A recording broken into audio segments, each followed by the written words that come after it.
Assalamualaikum warahmatullahi wabarakatuh. Saya Muhammad Aizul Aufa akan menerangkan sedikit materi, yaitu tentang tali temali di tingkatan penggalang.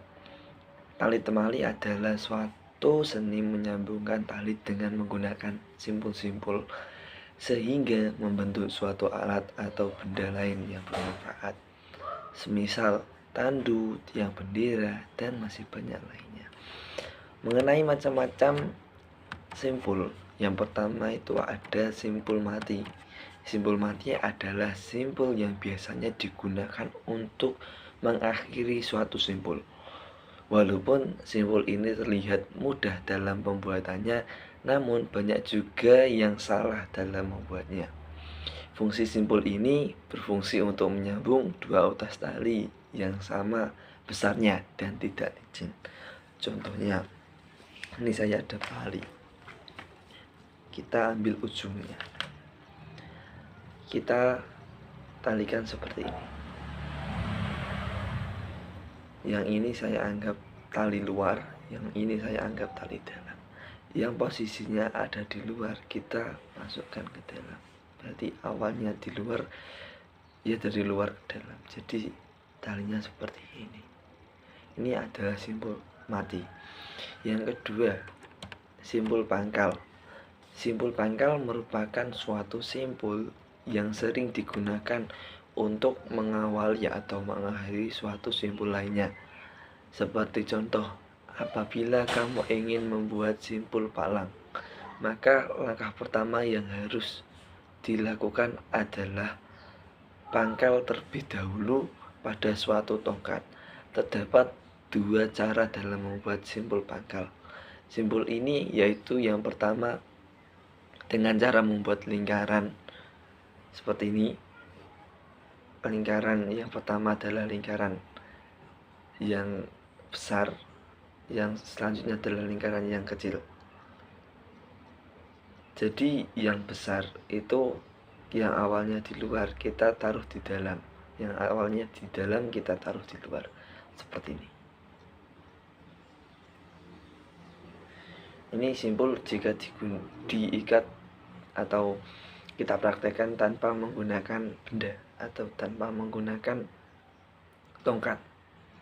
Jadi prakteknya seperti ini. Tetapi jika kita menggunakan suatu tongkat atau pensil, itu biasanya kita posisikan menyilang, lalu kita masukkan ke dalam seperti ini. Ini adalah simpul pangkal. Dalam membuat simpul pangkal ini adalah simpul yang benar-benar dikuasai dari simpul-simpul yang lainnya. Bahwasanya emang yang sering digunakan adalah simpul pangkal ini. Yang ketiga ada simpul jangkar.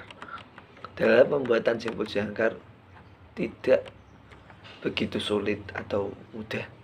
Maka beberapa cara dalam membuat simpul jangkar ini adalah satu atau bagian tali menjadi dua. Jadi seperti simpul pangkal tadi, simpul jangkar ini kita buat lingkaran terlebih dahulu. Ini trik yang pertama. Dan yang trik yang kedua, yang posisi awal ini menjadi berada di luar dan ini berada di dalam, kita buat lingkaran lagi. Yang tadi ada di dalam kita taruh di luar, jadi seperti ini. Setelah itu kita lipat jadi simpul jangkar. Begitu. Untuk cara mudahnya itu seperti ini. Lalu kita ini jika tanpa menggunakan tali atau tanpa menggunakan tongkat. Misal kita praktekkan menggunakan sebuah tongkat, jadinya seperti ini. Kita ikatkan terlebih dahulu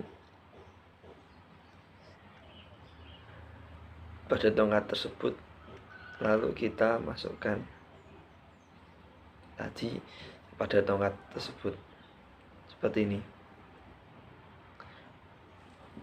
Ini jika tongkat berada di ujung, tapi jika tongkat berada di tengah, kita bisa membuatnya seperti ini. Gini, lalu kita masukkan ke dalam seperti ini, lalu kita naikkan lagi seperti ini. Ini adalah simbol jangkar. Sama seperti simbol pangkal, bahwasanya simbol jangkar menjadi simbol yang paling awal bagi pemula. Untuk fungsi dari simbol ini adalah untuk membuat tandu darurat atau dapat juga digunakan mengikat timba atau ember. Agar tali dapat tahan lama dan tidak digunakan untuk jangka waktu yang panjang, perlu diberikan perlakuan khusus setelah dipakai kegiatan. Semisal tali itu kita kembalikan atau kita ikat seperti semula. Lakukan beberapa langkah untuk memelihara tali. Yang pertama, kotoran yang melekat pada tali dicuci dengan menggunakan air dingin dan dikeringkan di tempat yang tidak terkena matahari secara langsung atau diangin-anginkan.